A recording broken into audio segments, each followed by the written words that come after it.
You can tell a lot about a man by where he sinks his well. Some choose high ground for the view, some low for the pasture, but the old-timers of Ashley County knew better. They picked the place where the water ran nearest the surface, where the willow leaves hung greener in summer, and the grass never gave up in August.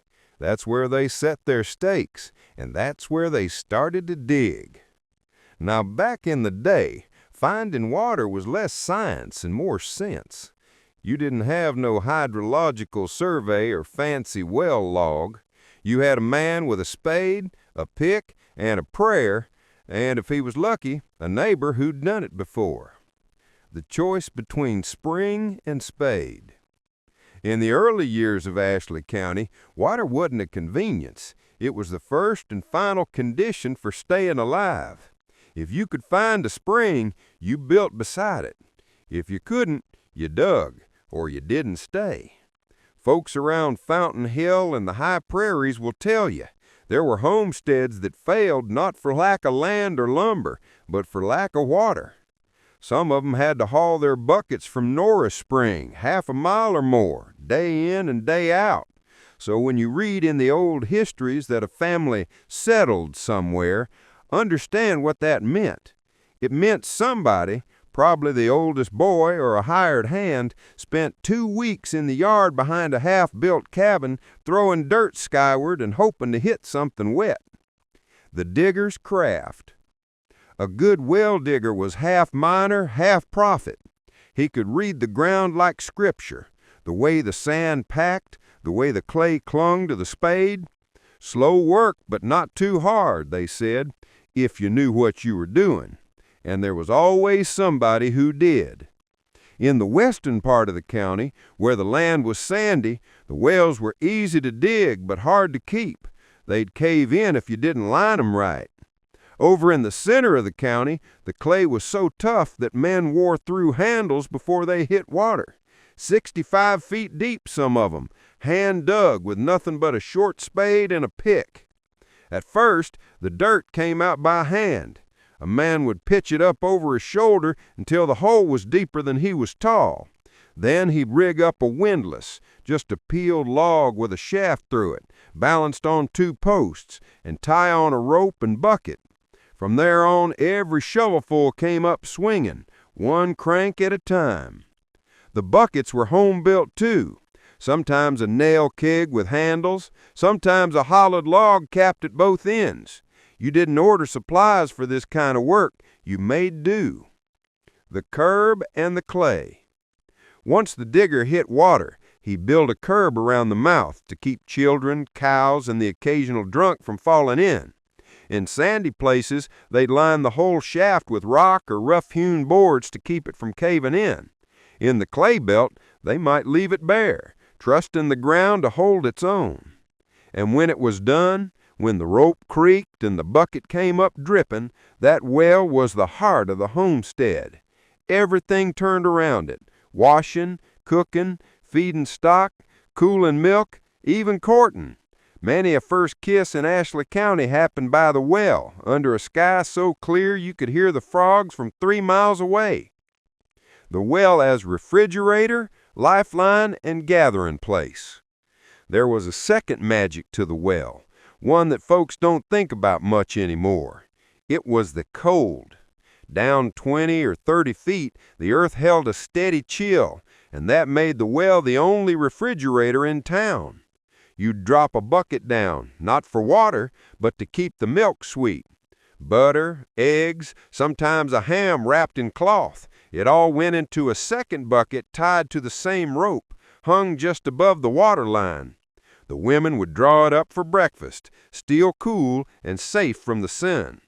Cool buttermilk from the well, they called it, and that taste was the reward for a long, hot day. The well was more than a tool, it was a symbol.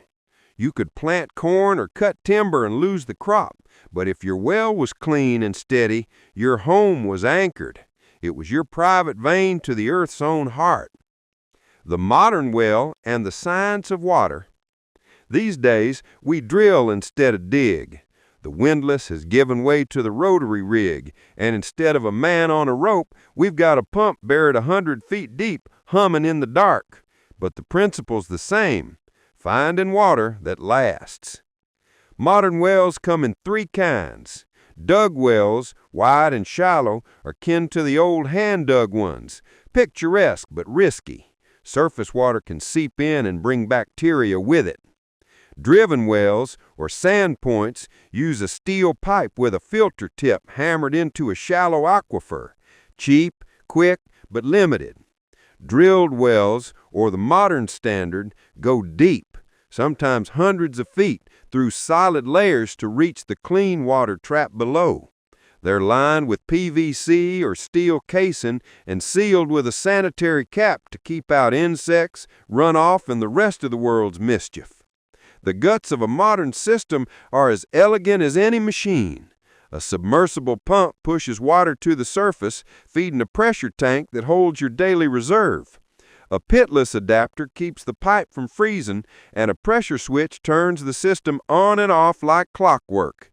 It's a far cry from the days of squeaky ropes and splashing buckets, but it's still a handshake between man and the earth. The modern steward. But here's where things get serious. In the old days, you could taste your water and trust it. If it was sweet, you drank it. Now the dangers are invisible. Fertilizer, nitrates, coliform bacteria. They don't make noise, but they'll get you the same. That means the modern homesteader's duty isn't just to dig or drill, it's to test.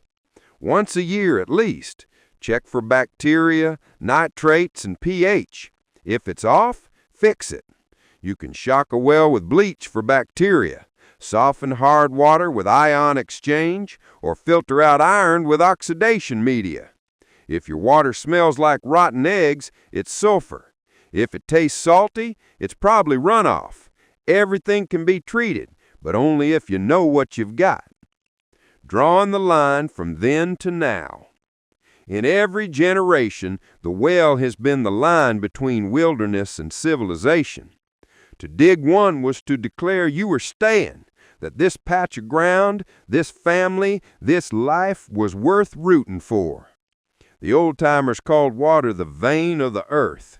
They believed that every drop carried a little of the land's soul in it.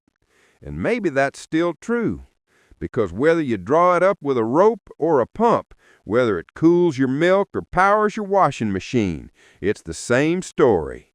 Man dependent on the earth, and the earth, as generous as ever, answering back. So the next time you turn on the tap, remember the man in the hole, the one with the short-handled spade in the hope of a spring beneath him. He dug for every drop you drink today.